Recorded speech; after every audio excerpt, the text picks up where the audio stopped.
Testing. Can you hear me now? Good morning. It's a beautiful day in the neighborhood, right? It's a beautiful day to celebrate an icon in U.S. and world culture. This is a wonderful celebration of Jimmy's life.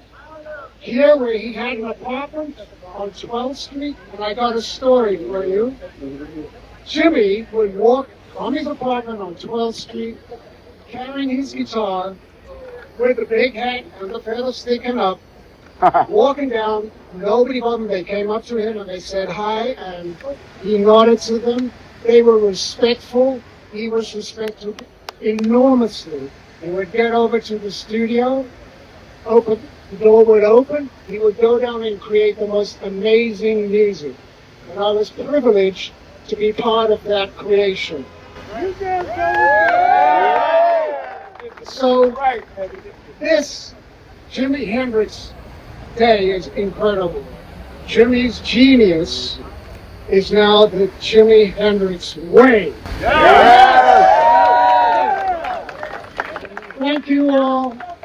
We love you. And Jimmy would love to have been here right next to me playing the guitar with an act. I talk about this all the time. I mean, obviously he was known for his amazing guitar playing. I mean, he comes on the scene and the cats who were the gods of guitar, you know, literally Eric Clapton, Jeff Beck, Jimmy Page, they all bowed down to him, okay? You know, and that was an amazing feat already. But what he's underrated for is his extraordinary songwriting and singing, and his imagination, you know, was just incredible. And really, you know, took us into areas that the art form had never been before, and showed the full breadth of the art form, really. You know, took us to the bottom of the oceans and outer space. That's right. And everything in between, right? You know, he wasn't leaving no place. You know? Astroman. I mean, so this was like of that era and exemplified that era. I mean, you know, I wish he'd stay with us. But in one way, you can't imagine him not in that era. You know, he's so typified and exemplified the whole psychedelic thing, man. You know, in all the best ways. You know, so anyway, we are, you know, this is going to be something where everybody can enjoy, and you know, young generations will come and, you know, see the street and want to learn about him. And I'm so proud. Our teachrock.org is going to have a lesson plan. So Jimi Hendrix will be taught in the schools from now on. Right there with George Washington and you know, all the other cats that don't matter. So anyway, thank you all for coming out today. So proud of what's going on here, and enjoy it. It's been a long time coming. I can't believe we've been going 55 years. It's impossible to believe. He put his records on right now. It sounds like they're brand new. That's right. This is Maureen over here, my wife, and Storm, who started this whole thing. Hello guys, my name is Storm Ritter. I used to have a store down the street on West 8th Street. And in 2017, we started the Jimi Hendrix Way campaign. It was grassroots. We had the community involved, Cafe Bob, Northwest Tile Gallery, my store, Ledger Lake Studios, of course. Check this out. Jimi Hendrix got fired by Curtis Knight.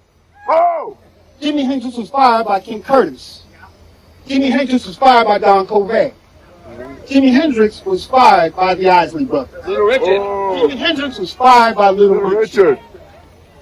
And what did he do? He never stopped being himself. He played in this neighborhood. This is a neighborhood that made Jimi Hendrix. Yes. He played over at Cafe Y. That's where he met Chas Chandler, took him to England, and that's where he became famous. And he eventually built Electric Lady Studios. Yeah. Jimi Hendrix made an unlikely dream come true. He was from the left coast, but he came here and made it happen. So it is a great honor to be part of this unveiling of Jimi Hendrix Way. 2 days ago, we said goodbye to an iconic New York musician, James Blood Omer. In 2003, I produced a blues record, No Escape from the Blues, at Electric Lady Studio. Yeah. So this is real. This is real. Yes. I remember when they tore down the facade, I was pissed. Yeah. The original facade should have been landmarked. But money tore it down. Right? This isn't about money. This is about dreams. That's right. And the question is New York still a place where our dreams can come true? Hey, hey, everybody. Hey, hey. You know, it's the Jimi Hendrix way. That's right. What a phenomenon. Really, ain't no mountain high enough for us right now. You know, this man has done so much. I am a native New Yorker. A hit songwriter. I was in the New York Times. One of the 8 living best songwriters in the world. Absolutely. You know, Jimmy would be happy for me. Yes. I'm happy to say that all you got, where's the guitar players here? Are you here? Are you feeling it? Feel his spirit. And know you got a long way to go. But you can do it if you stick to it. Yep. So I am so proud of all of you and proud of the Electric Lady for all the music that has come through this block. It's a wonderful thing, y'all. Let's celebrate Jimi Hendrix and remember his legacy. Read his book. There's a book about him. The guy just died 2 days ago. David Henderson. David Henderson. Read that biography, y'all. Learn something. Keep studying. You can do it. I did it. Okay? Jimi Hendrix. Thank you, Council Member Brad Siegel, Manhattan Borough President. Who here is rooting for the Knicks tonight? I didn't hear you. All right. I'm a little late because I was on a bus stuck in crosstown traffic, sitting next to a foxy lady. I mean, this woman, she had no social mores. She was vaping in a purple haze. And just out of the blue, she asked me, have you ever been to Electric Ladyland? Yeah. No. And I said, hey, that's where I'm headed right now. But I want to tell you something. This street, 8th between 5th and 6th, thanks to Jimi Hendrix, thanks to Electric Ladyland, is iconic. Am I right about that? Yeah. I'm a villager. I live 2 blocks away from here. I know that Jimi Hendrix's legacy lasts and lasts and lasts. I know that artists like Taylor Swift are on this block thanks to Jimi Hendrix and Electric Ladyland Studios. So I just want to say, what an honor to be here. What an honor on behalf of 1.6 million Manhattanites as your borough president. And I want to tell you something about arts and culture and how important it is to our city. It drives our city's economy. It makes young people want to move here. It increases the business and the status of our neighborhood and the entire 5 boroughs. And I want you to know that because of that, I'm committing the entirety of my capital budget, $50 million, to arts and culture in Manhattan. And I'd like to think that Jimi Hendrix would be proud of all of us here today, proud of the legacy he's left. And I hope that when young people traipse along 8th Street between 5th and 6th, they look up, they see Jimi Hendrix's name, and they're inspired to enter that great ecosystem of arts and culture in New York City. Thank you very much. Good morning. I'm Assemblymember Grace Lee. Thank you to Councilmember Harvey Epstein, Experience Hendrix, J.D. Hendrix, and all who organized the street naming today. Today is the legacy of one man, Jimi Hendrix. To so many people, Jimi Hendrix was more than an incredible musician. He was an advocate, a cultural icon, a voice for peace and racial justice. Jimi Hendrix knew the power of his voice. and he used it to lift up underserved communities, to speak truth to power, and to support his community. Those are the ideals embodied by this community. In Greenwich Village, it has long stood as a cultural hub in our city, where artists and creatives have gathered to make incredible music at the legendary Electric Lady Studios. Hello, everyone. Gosh, it's an honor to be here to celebrate the unveiling and the renaming of Jimi Hendrix Way. What an honor. My name is Andrea D'Amato. I am the Executive Director of New York City Charter School of the Arts.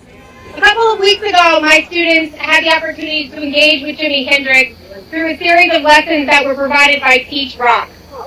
And this curriculum, just like all of Teach Rock's curriculum, is provided freely to educators everywhere, and they all use music as a gateway for students to more deeply understand history, innovation, culture, identity, and social change. The students were not just learning facts about Jimi Hendrix. They were learning what one person who had courage and imagination and an unyielding amount of ability to experiment, how that person could change the world. That same imagination that creates art is the imagination that fuels discovery, it fuels entrepreneurship, and it fuels what we desperately need today, which is strong civic leadership.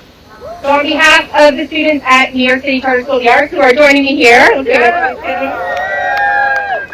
we are so grateful to be a part of this day. We'd like to thank Teach Rock, the Hendrix family, Stevie, Bill, all of our council members and borough presidents that are here today, and also to Janie Hendrix. Thank you for keeping this legacy alive. Thank you. Good morning. I think it's still morning anyways. We've been here all morning. So this is a very exciting day. Thank you for being here on this very special day. So today we gather on this corner of 8th Street and 6th Avenue, which will now be called the Jimi Hendrix Way. Yeah, you can clap. I know. Just steps away from where Jimi created the dream, his dream, and he changed music forever.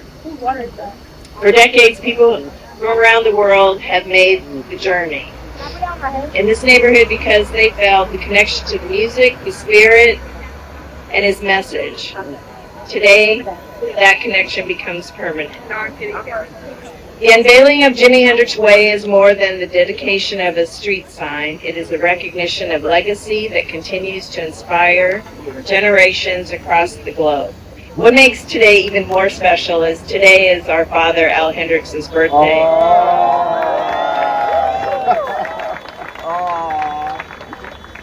He would have been 107. I wish he were still here. Our father was Jimi's first champion. He believed in his son, and long before the world ever knew his name, he bought Jimi's first guitar, acoustic, his second guitar, electric, his third guitar, electric. Long story, he lost it, but that's okay. Years later, Dad and I worked side by side to continue Jimi's mission. Together we hope to ensure Jimi's music, image, and legacy would continue on. When people think about Jimi, they often think about legend, but I think about my brother. I remember family dinners, laughter, Monopoly games, and the excitement whenever he came back home to Seattle. To me, he wasn't an icon, he was simply Jimi. As a little girl, I made a promise to my brother. In many ways, that promise has guided my entire life. I promised that I would tell his story, I would help protect his legacy, and he in turn said that he would take care of me, which he definitely has. He is permanently woven into the fabric of New York City because of this wonderful street sign, which I will unveil soon. You've been also very patient. This neighborhood was important to Jimi because Electric Lady Studios is still as lively as it was back in the day. Artists come from all over. It doesn't matter what race, color, creed, nationality you are, or your background, or the type of music you are playing. They welcome everyone. So the street sign may seem like a simple thing, but streets tell stories. And they remind us who came before us and whose contributions help shape our communities. From this day forward, every person who walks past this sign will know that Jimmy walked here too. I want to thank you all for coming and being a part of this amazing event. And I know when you walk by this sign, you'll remember Jimmy too as much as we do. God bless you so much. Yeah.